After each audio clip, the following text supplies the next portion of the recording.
Memang itu banyak, eh, sering terjadi. Saya mendengar pertanyaan dari banyak anak muda, bukan berarti karena dia sudah tua atau karena sudah dianggap terlambat untuk menikah, bukan. Orang tua itu pada dasarnya ingin segera punya cucu.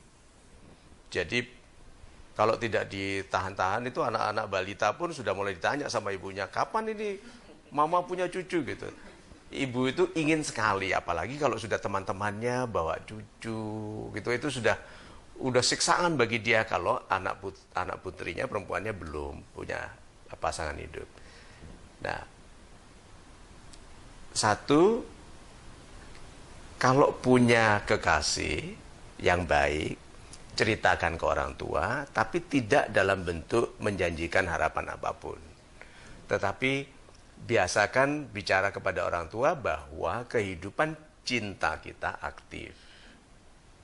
Banyak anak tidak banyak cerita kepada orang tuanya, jadi orang tuanya bertanya-tanya, anakku ini normal nggak ya gitu?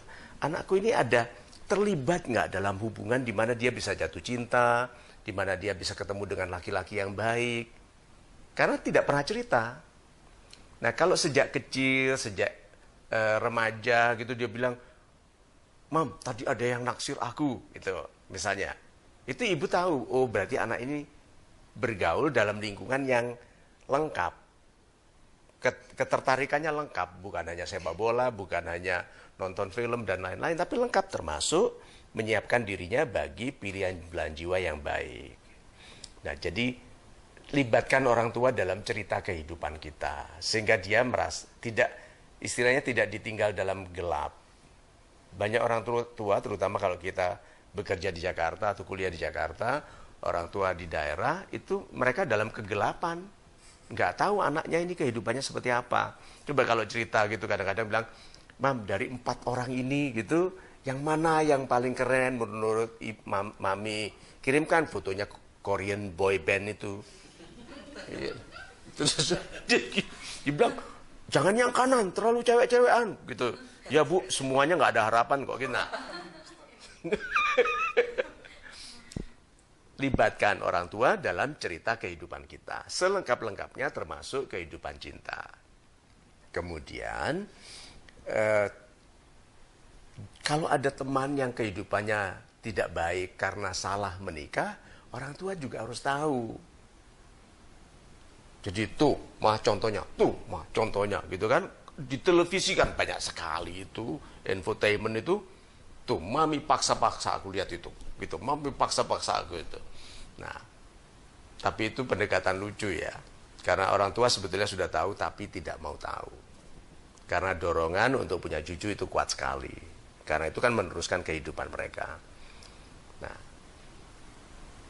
step yang lebih masuk akal adalah segera. Kalau sampai orang tua memaksa, berarti ada yang kita lakukan yang melambankan reaksi kehidupan terhadap kita untuk dijatuh cintai atau untuk kita cintai. Pasti ada yang kita lakukan. Karena ada orang lain tidak secantik kita, tidak semenarik kita, yang menikah lebih awal. Walaupun bermasalah. Apalagi yang tidak secantik kita, tidak semampu kita secara ekonomi atau pendidikan, tapi menikah dengan baik. Seperti supir yang jemput kita dulu di Semarang, di Jogja, yang mengatakan dia tidak mau pacaran karena pacaran itu berbiaya tinggi. Jadi caranya bagaimana? Ya saya tanya saja, kita nggak usah pacarannya, kita uang pacaran kita pakai sebagai uang menikah. Ya, sampai punya anak 2, bekerja memang serabutan tapi income-nya teratur. Itu loh. Bekerjanya serabutan tapi income-nya teratur. Daripada orang yang income-nya kelihatannya teratur dari pekerjaan yang pasti, tetapi serabutan tingkat pendapatannya karena biaya yang nggak teratur. Nah, kesimpulannya introspeksi. Jangan salahkan orang tua, segera lakukan sesuatu yang menjadikan kita segera diinginkan. Itu. Terus bagaimana kalau salah pilih? Jangan sampai salah pilih. Kekhawatirannya takut salah pilih, kok bisa sampai salah pilih, kan lucu. Bagaimana kalau saya tergesa-gesa? Jangan tergesa-gesa. Itu kan. Tapi kan saya dipaksa, loh yang menikah kan bukan orang tua kita. Jadi tidak boleh ada pemaksaan dari siapapun menjadikan kita memilih pasangan hidup yang salah.